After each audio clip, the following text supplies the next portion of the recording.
Bonjour à tous et bienvenue dans cette nouvelle vidéo dans laquelle je vais essayer de vous montrer le chemin pour devenir analyste de données. Que ce soit analyste de données sur Google, sur Microsoft ou bien chez IBM, le plus important c'est comment déjà obtenir le rôle d'analyste de données en fait.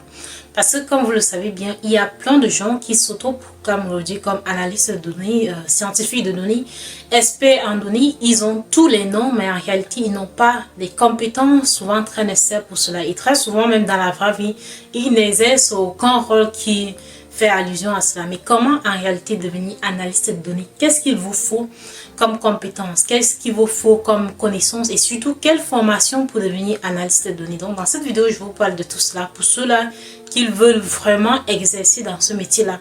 Que ce soit votre poste, que ce soit par freelance, mais si vous voulez devenir vraiment analyste de données de titre, que ce soit vraiment votre rôle et non vous auto-proclamer parce que vous connaissez telle chose comme analyste de données, comment est-ce que vous deviez vous prendre? La première chose par laquelle on va commencer, c'est qu'est-ce qu'une analyste de données en fait. Pour devenir quelque chose, il faut d'abord comprendre ce que la chose fait. Qu'est-ce qu'une analyste de données?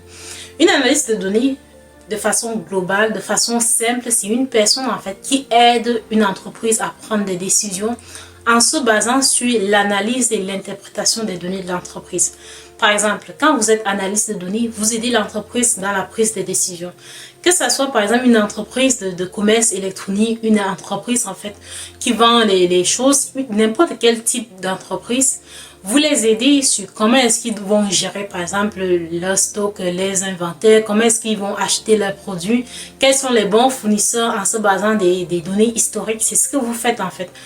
Vous essayez de tirer de l'information importante dans les données de l'entreprise pour aider l'entreprise à prendre des décisions futures.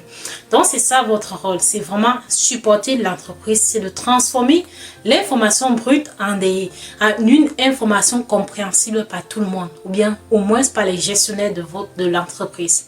Donc, comment est-ce que vous deviez faire pour devenir en réalité analyste de données? On va commencer par vos compétences. Pourquoi je parle de compétences d'abord? Parce que c'est la chose la plus importante, quel qu'en soit le rôle que vous effectuez aujourd'hui, c'est important que vous ayez de la compétence dans ce que vous faites. Pour être analyste de données, la première chose que vous deviez avoir comme compétence qui est clé, c'est d'avoir de la connaissance en des outils d'analyse de données. Par exemple, Power BI. Power BI, je le cite très souvent parce que c'est très utilisé aujourd'hui.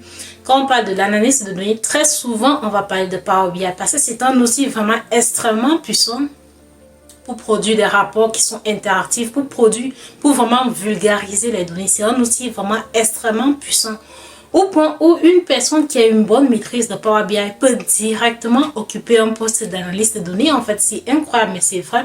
Ça veut dire une personne qui a vraiment de la connaissance, qui montre qu'il a de la compétence à l'utilisation de cet outil-là. La personne peut réellement être analyste de données. Mais connaître Power BI, est-ce que c'est suffisant pour qu'une entreprise vous embauche? La réponse est certainement non. Il ne suffit pas de venir voir une personne de la ressource humaine ou bien une entreprise et lui dire, comme tu vois, je maîtrise Power BI, je connais bien faire les graphiques, tout ça. Ce n'est pas suffisant. Il y a plein de gens qui connaissent ces outils-là, surtout que c'est un outil qui est gratuit en fait et libre d'accès. Il faut plus que cela, non? Une des choses que vous deviez connaître pour devenir analyste de données, une des compétences que vous deviez avoir, c'est vraiment maîtriser les outils d'analyse de données comme Power BI. Il y a aussi si vous le connaissez, donc c'est important de maîtriser ces outils-là. Et aussi, il y a certains langages de programmation que vous deviez connaître. C'est vraiment important, comme Python. Ce n'est pas, c'est pas forcément que si vous ne connaissez pas ces langages-là, vous n'allez pas être analyste de données. Mais c'est important que vous connaissiez ces langages-là. Python, le logiciel R ou bien l'outil R, c'est en même temps le langage dans quelque sorte. Donc, vous pouvez connaître aussi R, c'est important. Vous deviez connaître le SQL. Vous deviez au moins connaître les requêtes de base. Cela ne voudrait surtout pas dire que vous deviez maîtriser ces langages-là de fond en comble comme des programmeurs.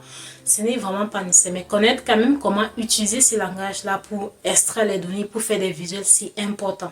Donc, en gros, pour être analyste de données en termes de compétences, vous devez avoir une bonne connaissance des outils d'analyse de données comme Power BI. Vous devez connaître les langages comme Python, R, de préférence. Si vous connaissez les deux, c'est déjà bien. Mais il y a d'autres langages que je pourrais vous citer.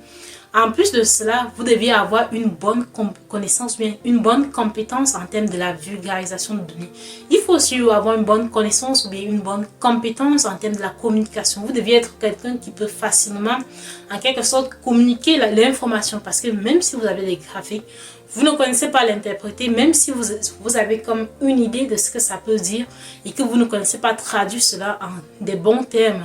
Ça va vous manquer. Donc, il faut avoir vraiment de l'esprit critique et aussi avoir une bonne connaissance, compétence en termes de communication.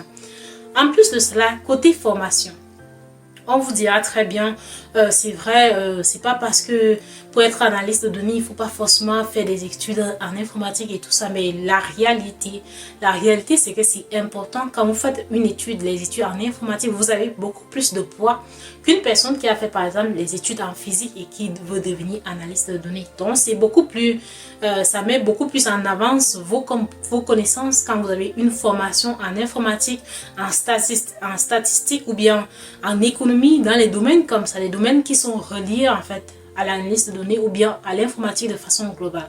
Donc c'est important. Mais alors, si vous n'avez pas ces connaissances-là, si vous n'avez pas cette formation-là et que vous avez eu d'autres formations, comment est-ce que vous deviez faire pour mettre en avant quand même vos connaissances, vos compétences? Vous avez eu d'autres formations, mais aujourd'hui vous connaissez Power BI, aujourd'hui vous connaissez Python, aujourd'hui vous connaissez R, aujourd'hui vous connaissez tous ces petits outils-là pour faire de l'analyse de données. Comment mettre en avant vos compétences? Ce que je dis très souvent, c'est certifiez-vous. Si vous n'avez pas de grande formation en informatique, en statistique, en économie, je sais pas, d'autres formations connexes, certifiez-vous. Ayez des certifications qui prouvent que vous avez de la connaissance, que vous avez de la compétence. Parce qu'effectivement, pour qu'une entreprise vous prenne, il faudrait montrer à l'entreprise que vous avez de la connaissance nécessaire, que vous avez de la compétence pour exercer dans ce rôle-là. Donc, en gros, vous voyez que ce n'est pas quelque chose de compliqué. Si vous voulez être aujourd'hui analyste de données, première chose, apprenez Power BI, apprenez Python, apprenez SQL. Ce sont des choses qui vont vous aider. Et si vous avez une formation en informatique, vous êtes très bien parti parce qu'après tout cela, vous vous certifiez, donc vous avez les certifications par exemple pour être analyste de données, il y a des certifications d'IBM, il y a des certifications de Microsoft pour Power BI, il y a tellement de certifications aujourd'hui qui vont vous permettre réellement de mettre en avant vos compétences et c'est comme ça que vous allez être réellement analyste de données. Et c'est pas en vous autoproclamant que vous êtes analyste de données, pourtant vous n'avez jamais exercé un rôle d'analyste de données dans une entreprise ou bien même pour un particulier.